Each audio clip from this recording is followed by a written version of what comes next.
Welcome to the Sound of Movement podcast. Today we're talking about training without equipment versus training with equipment. A lot of people really don't understand how to get this right, and they feel like when they're away from the gym, they just don't know how to put a workout together. Well, today we're going to be teaching you how to put upper body workouts together with no equipment. It's time to rock, everyone. If you're new to the tribe, Rich is behind the mix. I've got Nilesh across the table from me. My name is Rad Burmeister, and we are Unity Gym, experts at turning driven people into athletes. This episode is brought to you by the Unify Movement System, the only online program effectively balancing strength, flexibility, and fitness so you can unleash your inner athlete. You can get daily coaching by us, plus our epic Foundations Prep program and revolutionary structural balance blueprint to create your ideal program and optimize your performance. As a valued listener, use the link in the description and get your first month free. Also, I'm really excited to announce that tomorrow we are launching an epic 72-hour flash sale for our at-home workouts programs. It's going to be a really good opportunity for you to see exactly how we get phenomenal results with people without any equipment.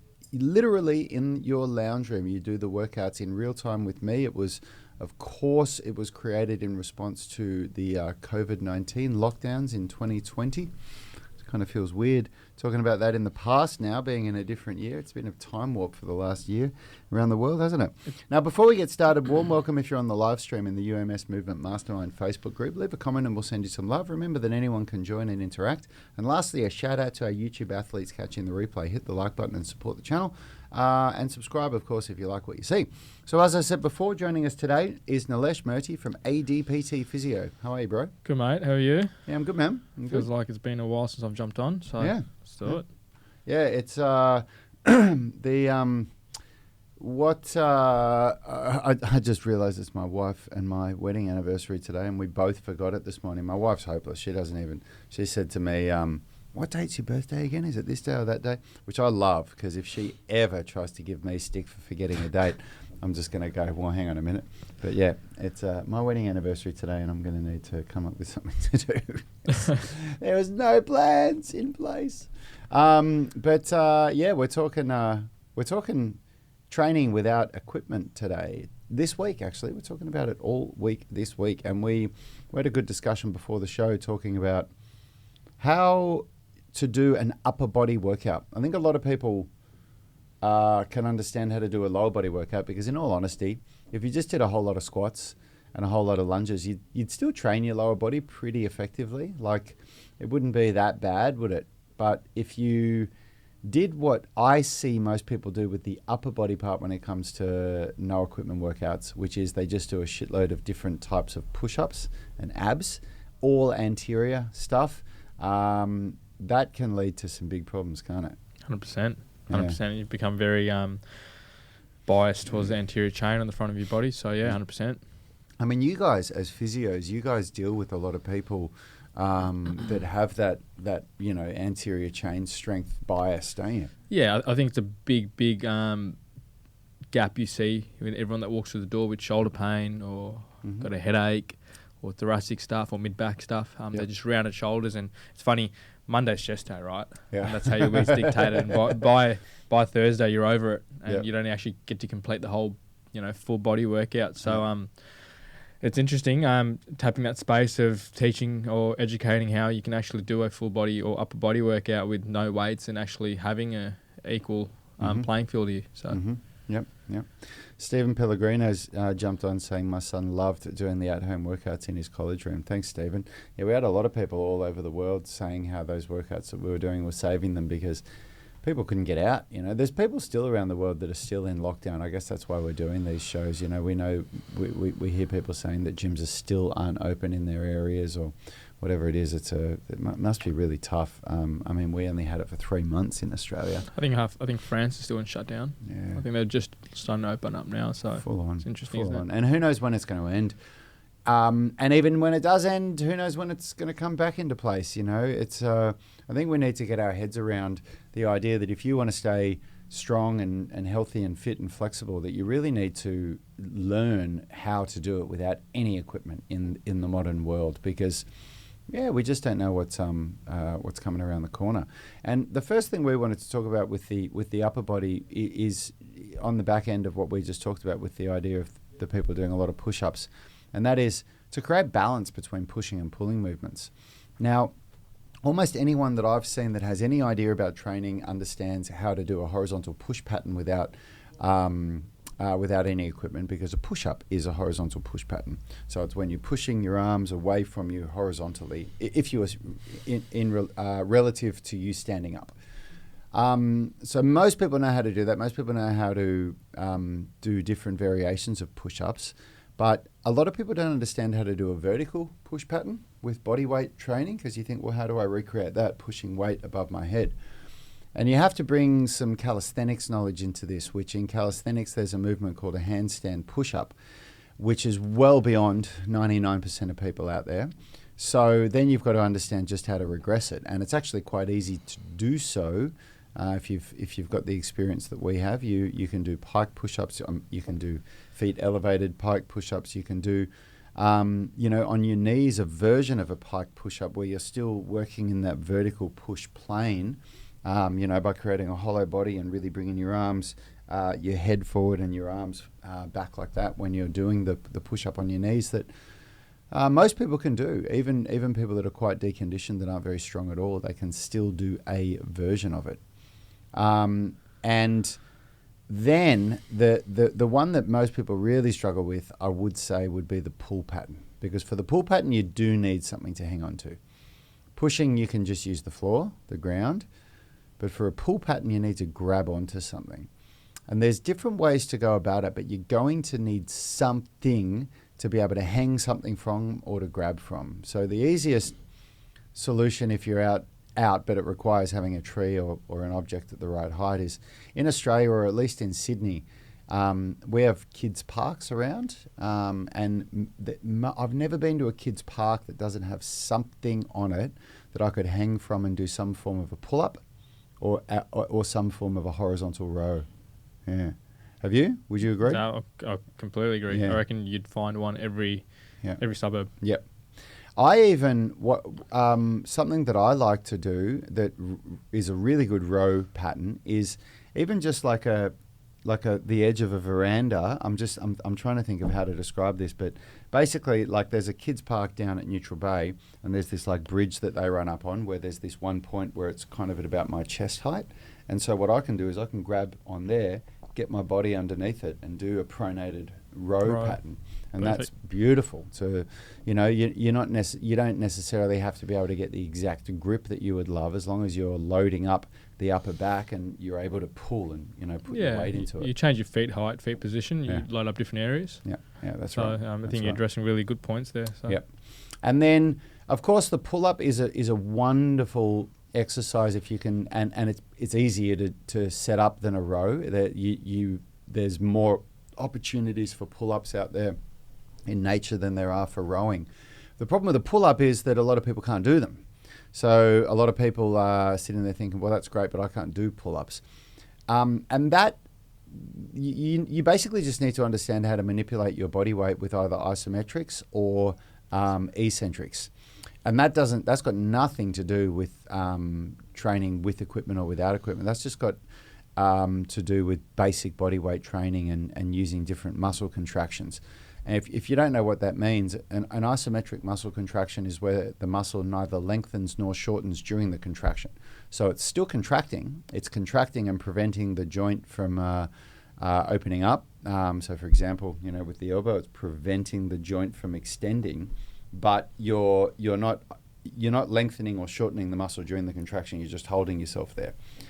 That's a really good opportunity to still do a pull movement pattern for somebody that's quite weak, not strong enough to be able to do a pull-up. So with your no equipment training. Yeah, and it's a good entry level strength stimulus where you're increasing your capacity. Again, you're not lengthening and shortening, but you're holding a form where you're getting muscle activation, isometric strength, and having, again, a capacity strength and increase. So it's good. Yep. And it carries over massively to your actual pull-ups. It's not something that, don't think that it's separate. Like if you can't do pull-ups and you did isometric top range pull-ups, meaning that, what you're really trying to do is make sure that you depress and retract the scapula as much as possible. For those of you that don't understand what I'm describing there listening to the podcast, it means basically pull the shoulders down into the back pocket. The object that you're using for your pull-up, you want to pull that right down so it's touching your chest or touching your shoulders. And you want to hold that for 20 to 30 seconds per set. And if you did that for a deconditioned person, if you did that for 3 sets, and you did that once or twice a week repeatedly, you're going to get stronger. You're going to see a change in your body. And then if you can do that well enough, then the next step would be the eccentric pull-up. And the only real, this is my opinion, I'll see what you think, Nilesh, my only real prerequisite for moving to an eccentric pull-up is that if you do what we just said, so if you pull your shoulders down into your back pocket and you touch the object to your chest, that when you lift your legs off the ground, that your shoulders don't all of a sudden collapse forward. It doesn't matter if when you lift your legs off the ground, you can't hold yourself up there and you immediately start going down. As long as whilst you're going down, you're able to maintain the scapular depression as your arms are going like this. So basically what I mean is that when your legs come off the ground, your shoulders don't just shrug up near your ears. Yeah. If you can maintain that, then you're ready for an eccentric pull-up. Yep. All right. One more thing I'd add, I'd probably have a criteria that you can hold 3 sets of 20 seconds and condition for it. Yep. And then, again, like you said, the quality of the movement, which with body awareness would be a perfect criteria to progress into an eccentric phase. Yeah, 100%. Yeah. And when you get that right, because the pushing stuff is a lot easier to program for, you don't need to, like I could say you could do a narrow grip push-up, a wide grip push-up, a diamond push-up, like even if you didn't do any of those things and all you just did was some kind of a push-up, then you're doing okay. Then you're doing a one-to-one pushing and pulling type of workout. And most people that are deconditioned, I reckon most people could get away with doing more pulling than pushing. What do you reckon? 100%. I reckon it's a simple movement. You've got the chest. It's made for one thing, to push people away. Yeah. Where with the back or the posterior chain, you've got different planes. You've got scap stabilization. You've got thoracic. You've got your lats. You've got your rhomboids. You've got your traps. So there's a lot of plays in there. So definitely more of a complex area to address. Yeah. And what I meant by that is for the punter listening to this is if you went and did your no equipment workouts and you were doing more pulling than pushing, you're probably actually going to be doing a lot of good for yourself. But if you did the opposite, if you went and did more pushing than pulling, it's not going to be doing really good for you, I don't think. Would you agree? I completely agree. Yeah. I think one of the, in my lens and the physio lens, a lot of people miss is when you add the back exercises or pull exercise, you're actually addressing mobility as well. With anterior change or your push exercises, it's just a A to B exercise. There's no control at times. There's no posture awareness. It's just get A to B. With the chin up, it's not just A to B, is it? It's about holding it. It's having technique in there. It's about having the shoulder blades, back pocket, and so forth. So the list goes on. So you're exactly right there in that sense. Yeah. And then if we move into the next point that we wanted to address, when you're talking about upper body, no equipment workouts or calisthenics workouts, there's a hell of a lot of good shoulder conditioning exercises that you can do that most people don't understand without any equipment, isn't there, Nilesh? Yep, 100%. Yeah. Like my favourite no equipment upper body shoulder conditioning is a kneeling trap 3 raise with a long pause, a 6-second pause at the top. So we're retracting and depressing the scapula, keeping the arm straight, bringing the arm right up so the bicep hopefully passes the ear, and then holding that end range for 6 seconds, because you're training those the scapular stabilizers there, and those muscles respond really well to time under tension, don't they? It's a light load, muscles, the endurance, yeah. So you can actually get an optimal strength adaptation from doing that exercise as a body weight. We program that in our UMS program, even when people have access to equipment. So that's a really good one. Yeah. And another really good one is the W wall slide, which is where you put your back on the wall, put your arms on the wall, and you basically slide your arms up and down the wall without them coming off the wall.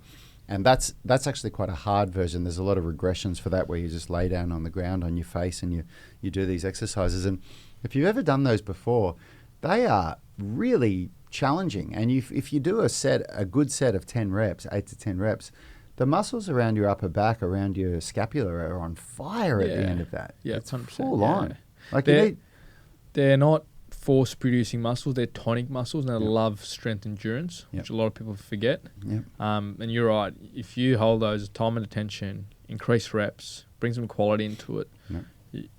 they're going to burn. Yep. And it's funny, you can row as much as you want. You don't want to get DOMs like you do with endurance Yeah. strength exercises. Yeah. But there's little muscles just with stability, and you're, oh, fuck, I'm shaking. Yeah. You know, do, don't that's you? the first thing you And think, and you're like, sweat, oh, yeah. but I can do chin-ups with the plate, blah, blah, Yep. blah. But you bring these stability and thinking exercises in, it's a completely different plane here. Yeah.